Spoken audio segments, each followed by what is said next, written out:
Good afternoon everyone. I'm back in Kent today. I'm in the village of Wye on the North Downs Way. I'm joined by the very lovely Candice. Hello. I'm joined by Mark the Postie, First Class Adventures, and Matt. Hi. So we're doing, well, it's a walk from the 50 Walks in Kent book. Thank you, glamorous assistant. And this one is 4.5 miles. The extension takes up to about 8 miles. Depends on the time and sort of light and stuff. With it being winter, we might only do the 4.5 mile section, but we are planning on wild camping, hence by the rucksacks that you can see. And we're going to try, he says, fingers crossed, wild camp up on top of the Wye Crown, the huge chalk carving that's just on the outskirts of Wye village. We're going to also see the Devil's Kneading Trough, which is kind of like a natural dry valley, a massive chasm throughout the land, kind of like Devil's Dyke, that sort of thing. So I think Candice has got a little bit to say about a rucksack as well, because she said, can you fit this in? So go on. Yeah, no, it's just the fact that a few Google comments about my rucksack, and it only looks big because I'm quite short. Yeah. And Tom's rucksack is heavier than mine. Yeah. So mine's a 44, hers is like a 50, but it's because she's only 4'11". Yeah, and we've had a few comments which... It's not pissed her off or anything, don't worry, she just wants to set the record straight. Yeah. It's because she's small, okay, it looks... Yeah, looks big. Yeah. So everything looks big on me, so... Hence why I'm with her. Anyway, we can edit that out. No, we won't, we'll keep that in. Anyway, but yeah, just to clear that up, okay, so... Yeah. Anyways, yeah, so, enough talking, let's get walking.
This is quite steep, this bit.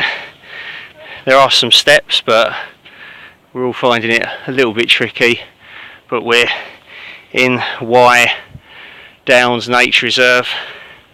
We'll be joining the North Downs Way at the top, walking left, sort of back towards Wye. And of course en route will be the Wye Crown Chalk Memorial. And that is where we're hopefully going to wild camp for the night.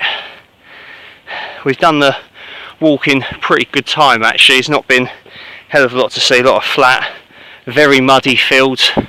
Matt lost his shoe in the mud. He's got it back and got absolutely covered in mud. He's got spare socks, which is good. I think we've all earned a drink tonight, cider or a beer. Anyways, right, let's just get to the top.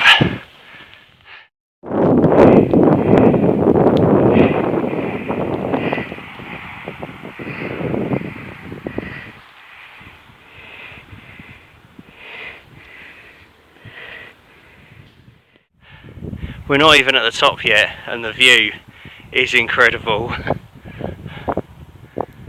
Seriously, I've got all this to look forward to when I do the North Downs Way, because this is going to be a section of the North Downs Way. If you take the Wye to Dover section, because North Downs Way splits at Bolton Lees. You can do the Canterbury loop northwards, which is further. You do get to see Canterbury Cathedral, which is the way that pilgrims for hundreds of years would have taken to see Canterbury Cathedral and Thomas of Becket's shrine. You know, the Archbishop murdered in the cathedral. And yeah, I'm not going to do that route. When I do it, I'm going to do this one, the Wye to Dover. That's the original main line route. In fact, they opened the North Downs Way publicly on Wye Downs, so I feel like you should really do that section. I'll probably do both at some point, but first one I'm going to do is the Wye route, and you get all these views, and plus when you get down to the coast, you walk along that past Folkestone and stuff like that to Dover, and I think that's a nice way to end it. So keeping you in the loop, that's what I'm going to be doing in the very near future. North Downs Way, Farnham in Surrey to Dover in Kent. It's 120 something, 130 something miles, something like that. Yeah. Tell you what though, after that I think I have to get in bloody shape for it. That was a killer. We're nearly there though, nearly at the top. But yeah, just to reiterate, oh, I nearly fell over then. Incredible view. There's First Class Adventures, Mark, check him out. There we go. Oh, I don't know why I nearly lost my footing again then. The camera don't do it justice. That is an incredible view. You can see for miles. I suppose this is the highest point around here for quite a way, the North Downs Way. And you can just see just so far. I mean, it almost looks like you can see the sea in the distance. You can't, it's not, but it looks like it with that high up. I know this is not that high compared to a lot of people on YouTube that do mountains and stuff like that, really, but you know, it's not really my bag. My bag is kind of this area, South East Anglia, and we haven't got as many high points or as higher points and stuff. Of course, it's not a very mountainous region. We've got some hills and stuff like that, but that's enough for me. I'm quite happy with that, really. I can still enjoy this view. It's brilliant. Right, I think Matt's nearly at the top. He's way up there. As we walk along the North Downs, take a moment or two to think about the land beneath our feet. The chalk was laid down in warm, shallow seas almost 70 million years ago. Today, chalk provides an ideal surface for walking. It drains well and doesn't get claggy. However, originally there was a fine mud beneath the sea, made from billions of tiny shells and the remains of small plants, a sort of gloopy, calcium-rich soup. The North Downs were formed when movements of the Earth's surface forced the Weald of Kent upwards, like a sheet of paper being crumpled. The top of the fold eroded, leaving the chalky spine of the Downs exposed. The most dramatic feature on this walk is the deep gully of the Devil's Kneading Trough, which was formed at the end of the last ice age. Kent, unlike most of Britain, was never covered by thick ice sheets. However, the ground was almost permanently frozen during the winter months, like parts of the Arctic or Russia today. In the spring, when the thaw set in, the meltwater would gouge deep valleys into the chalk. As we stand looking across this deliciously green and varied landscape, it's hard to believe that we are looking at something that is artificial. But open chalk downlands only look the way they do because for thousands of years farmers grazed their animals here. The area around the Devil's Kneading Trough is a precious wildlife reserve and is home to wildflowers such as cowslips, violets, orchids, oxeye daisies and the wonderfully aromatic wild thyme. Cowslips, so rare today, were once as abundant as buttercups and were strewn beneath the feet of country brides. They used to be known as freckled face because of the orange spots at the base of their petals. In contrast, the fragrance of wild thyme is due to the presence of an oil called thymol, a natural antiseptic. It was traditionally used in the posy carried by monarchs when they presented Maundy money to their subjects. It was there to give the monarch some protection from the diseases carried by the poor. We're now on the North Downs Way and we're not far from the Wye Crown Memorial, the big chalk carving that we've seen on the first half of the walk. I've got the Vango Helvellyn 2-person tent tonight. Candice has got a OEX Foxx 1. Depends on how she copes. I've got an extra sleeping bag for her. If she gets too cold, then she's going to have to jump in with me. Matt, I think, has got tarp and bivvy, and Mark has got a tarp and bivvy as well. So we'll show you those a little bit later on. We're just going to get to the crown now, as I say, along this ridge. Apologies, the audio wasn't too good again on this bit. I didn't bother putting the mic in, so you've got to put up with my voice commentating my own video. Here's the view over Wye. We've made it to the Wye Crown. A chalk memorial carving thing on the side of the hill, and it was dark now. The sun had set. Lovely sort of colour in the sky though. We was all pretty shattered at this point. But it's a brilliant spot overlooking Wye village on the outskirts of it, and the wind had really picked up, but no rain yet. So this is Mark's setup. He's got a 3x3 tarp and bivvy, and Matt's got, I think, he had a DD Superlight 3x3 as well, and bivvy. I think they both had OEX Bush Pro bivvies, I believe. Matt's recently just bought a load of like lightweight gear as opposed to his army stuff. This is my tent, the Vango Helvellyn 2-person tent. Candice did end up sharing that with me just because we sort of had concerns about her OEX Foxx 1 coping in the wind, and plus she was cold and she just wanted to really share the tent with me so she'd be warmer. So this is the topograph on top of Wye Crown Hill, Floreat Wye, that means forever love Wye. And on the topograph it's got sort of all the kind of points of where stuff is in the distance, like you can see Dover, Dungeness Power Station, Ashford, Canterbury. So it's sort of what you can see in what direction. Alpkit Krakow gas stove with a windshield worked fine up there. And these are my drinks. So I've got another Brewdog Quench Quake grapefruit and tangerine sour, 4.6%.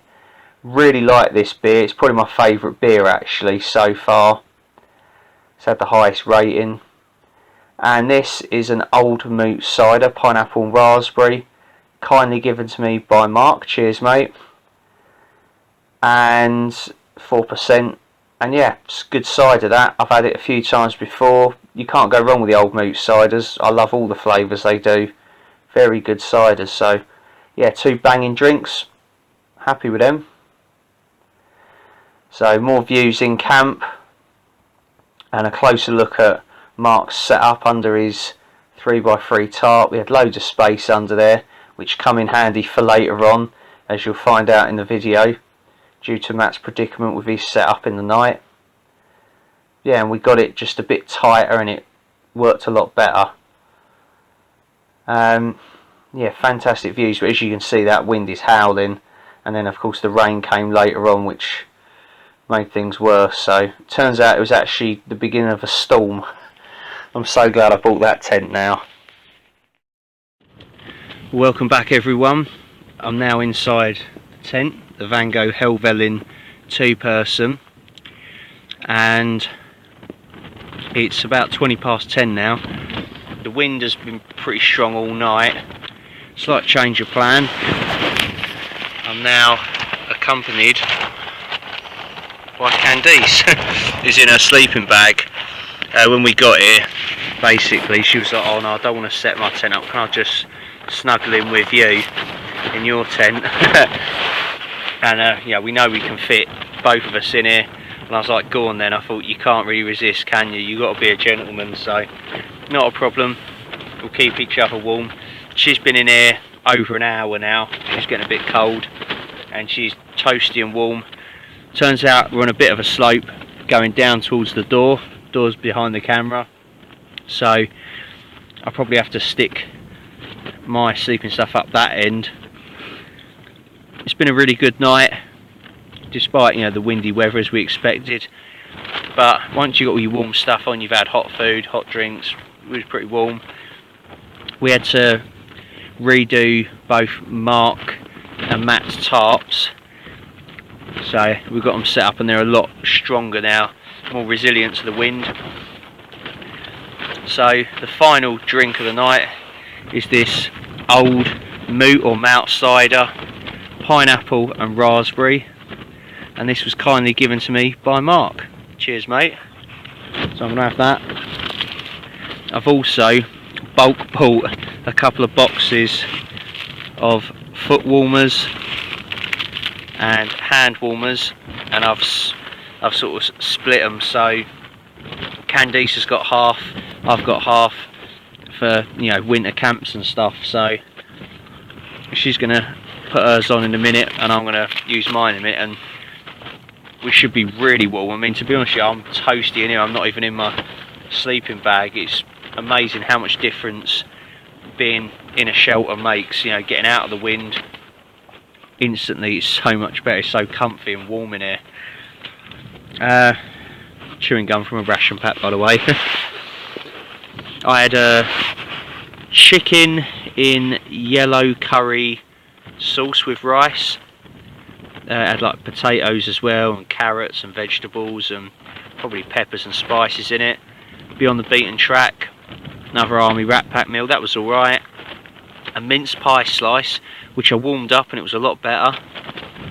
Couldn't film any of this earlier, by the way, it was just too windy. Even with the microphone, it was just not great, so I got a bit of footage so that you probably saw just now.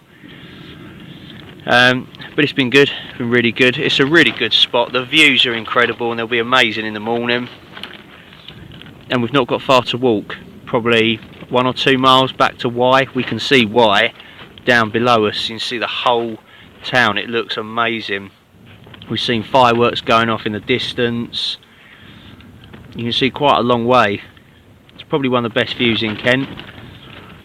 We've seen a couple of people walking past on the North Downs Way tonight with torches, and I think they kind of looked at us thinking, you're nutters, but we're having fun. We're gonna get some sleep and aim to get up for around between 7 and 8 o'clock as normal. Sunrise, if we get a sunrise, is probably going to be around then. Tent's moving about quite a bit, but it's holding up pretty well. It's a semi-geodesic tent, it should hold up in this, but I mean, we are right in the firing line of the wind, of course. The other guys have sort of pitched their tarps behind this little wall that's here, but I mean, it's still windy back there as well. You have to be sat directly behind the wall to like get out of the wind, which we've been doing most of the night. We sat out on the viewpoint as well. Yeah, it's all been good. I'm going to put my Arctic socks on as well. Right, British Army Arctic socks, you get them cheap on eBay. Those coupled with foot warmers, brilliant in your sleeping bag.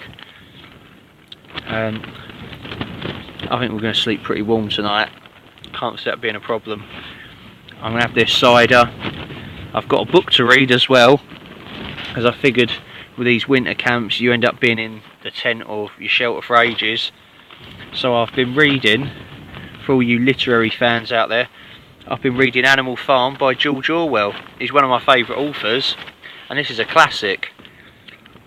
I think we studied, if we studied Animal Farm at school, I can't remember, it was so long ago. I know we did 1984 and I really like that. I've got that to read as well, and Down and Out in Paris. So if any of you have read those, get in the comments, let me know what you think of them. But I'm really liking this at the moment. I'm about halfway through it, and it's one of those books that you find you can't put down really, which is ideal for a camping trip. It's only a thin book, ultra lightweight reading material. Yeah, anyways, so I'll read that for a bit. That's about it, I think. Yeah, and drink me cider as you do. So, unless anything of interest happens, I'll see you in the morning. Good night, everyone. Night.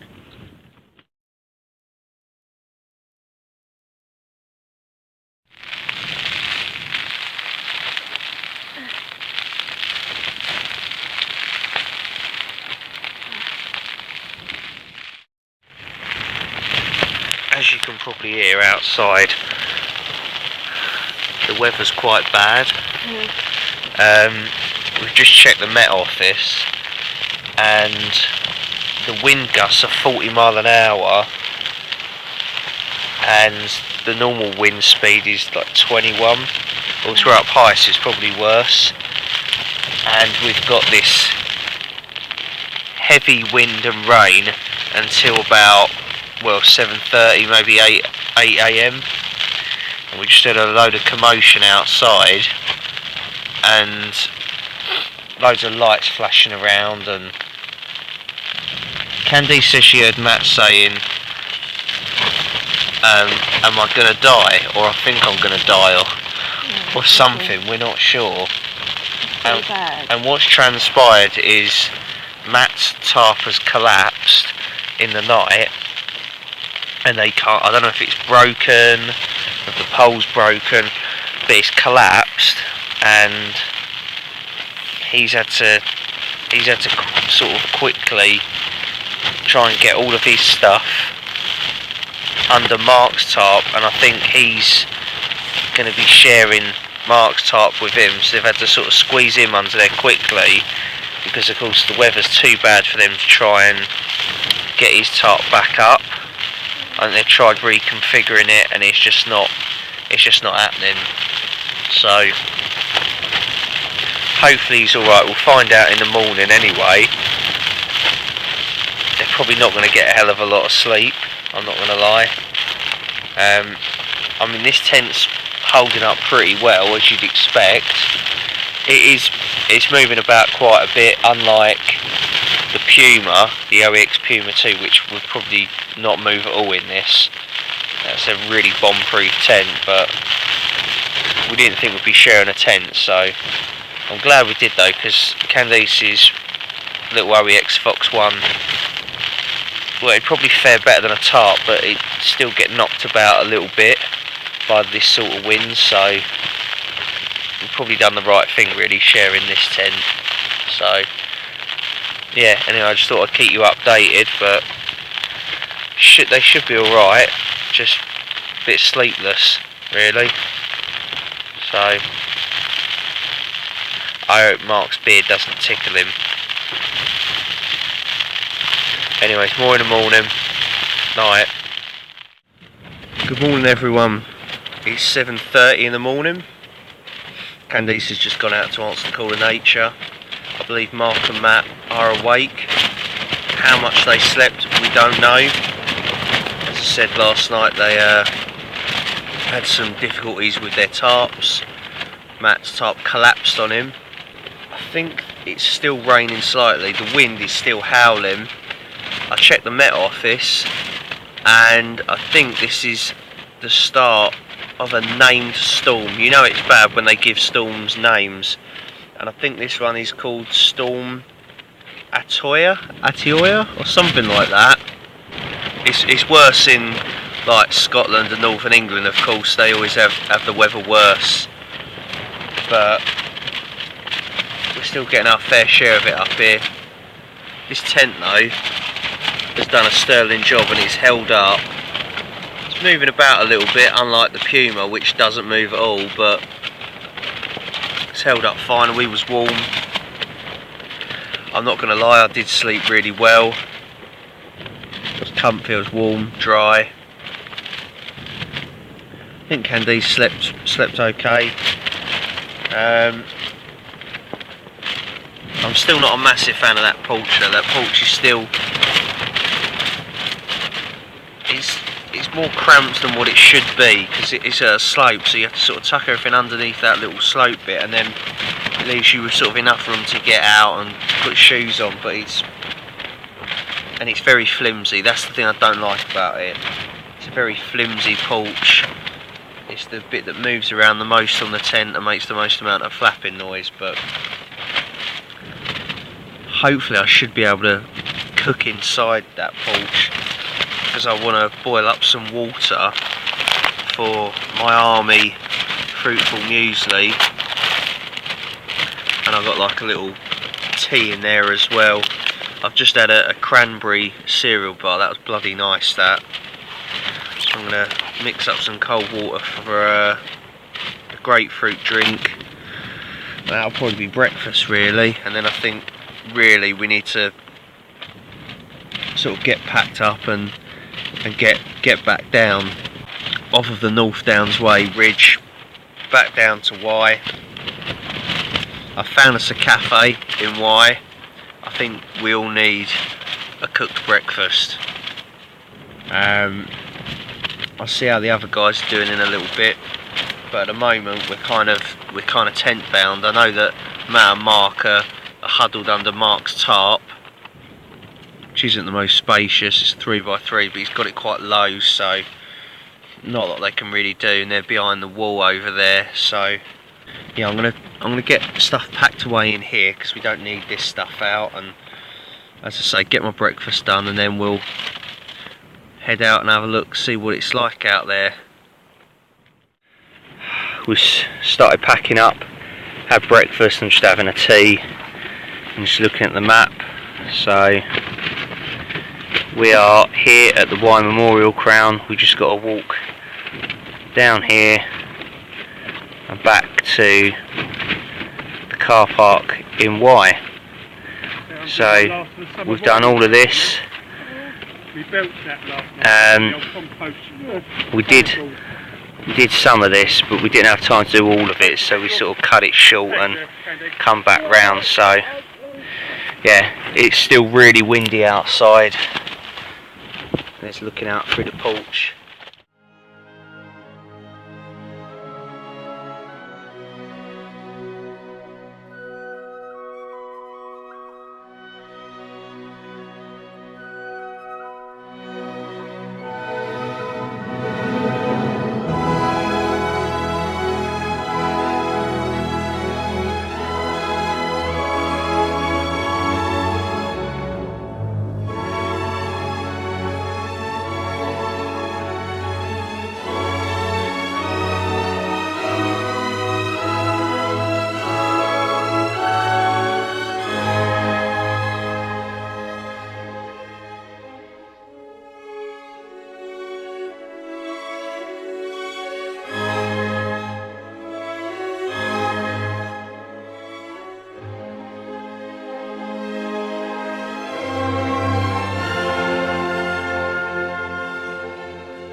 Carved into the chalk is the large creamy white memorial crown created by students of Wye College in 1902 to commemorate the coronation of Edward VII.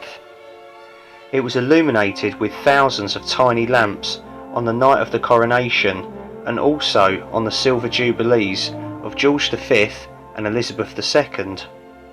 The crown was camouflaged with brushwood during World War II to prevent enemy aircraft using it as an aid to navigation.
Right, we're all packed up and we're leaving no trace. You probably can't hear me because of the wind. We're heading off that way, back down along the North Downs way, back to Wye. So enough talking, let's get walking.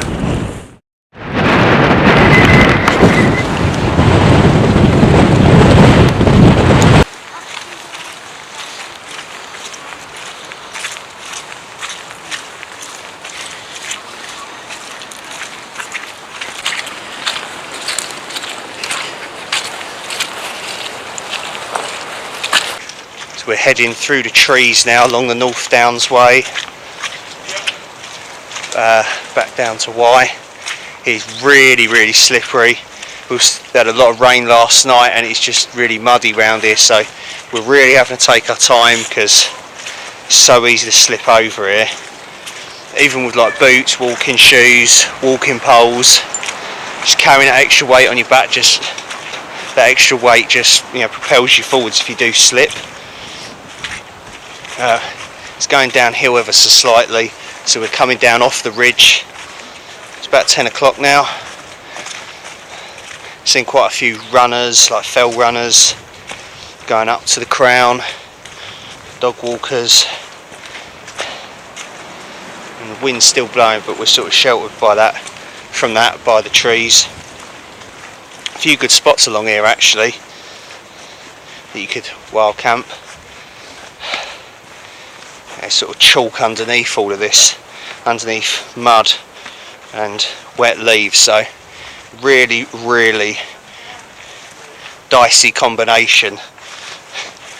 Perfect for a slip or a fall, so yeah, you sort of take your time down here. That's just me.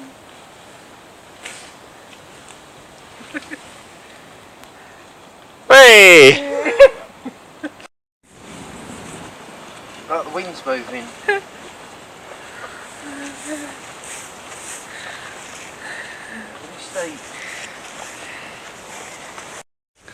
Oh yeah, Candice just reminded me I had a night terror last night. I think it was before Matt's tarp collapsed on him at 3:30 in the morning, and I was, apparently I'm to have said our spot's moving, our tent's moving or something, or the ground's moving beneath us. I probably did feel like that actually. I mean, that wind was pretty strong, but yeah, another of my night terrors documented. They're getting slowly worse. I think it's something they put in them ration packs. Yeah, I told you to shut up and go to sleep. Oh, she just said shut up and go to sleep, which is the usual thing from Candice. Such a sensitive lover. I'm so used to it now. She's so used to it, she don't care. She did choose though to sleep in the tent with me. She didn't have to, she had her own tent. So that's the price you pay for sleeping with Tom outdoors. You have to deal with the night terrors. Want the silver, you've got to take the lead.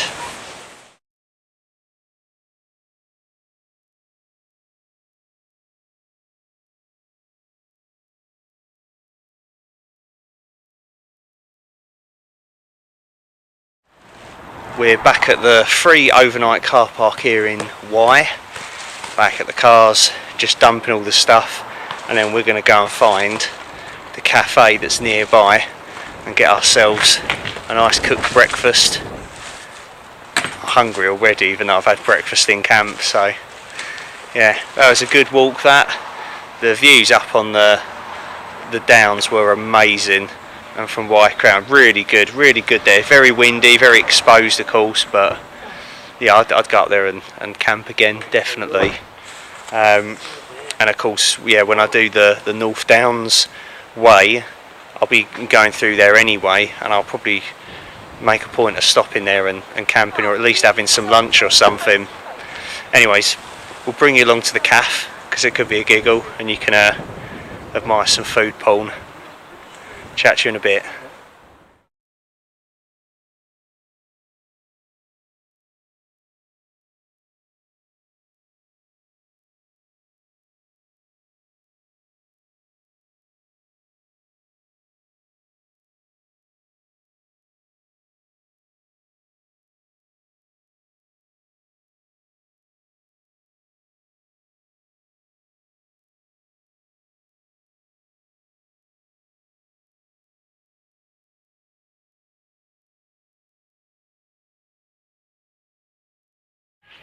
we've left the cafe here in Wye. We're heading back to the cars, and that is the end of this video.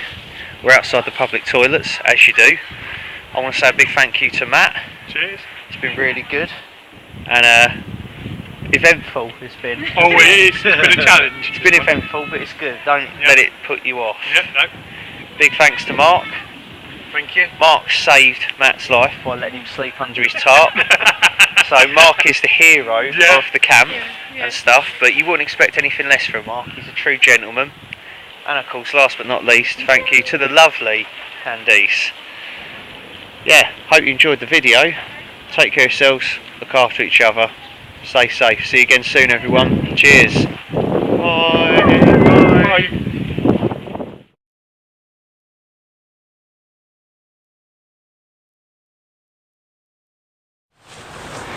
So there's this old shop front here called Lepers. Wonder why that's shut down. Old Hazy would be proud. Look, we've got latch lifters. What's that springy one? Which I can't open now. Hayes would know. He's the gate expert. Look at that. Lovely. Look, even a little sign. Look, Hayes. You won't watch it. Lift latch, then push gate. So you've got a phone number if you can't open the gate. Hello. I can't open the gate.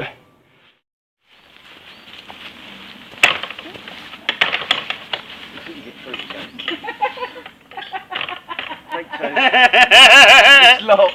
Oh, there we go. There we go. Do you want to take two? Go on then, let's outtake. Start again.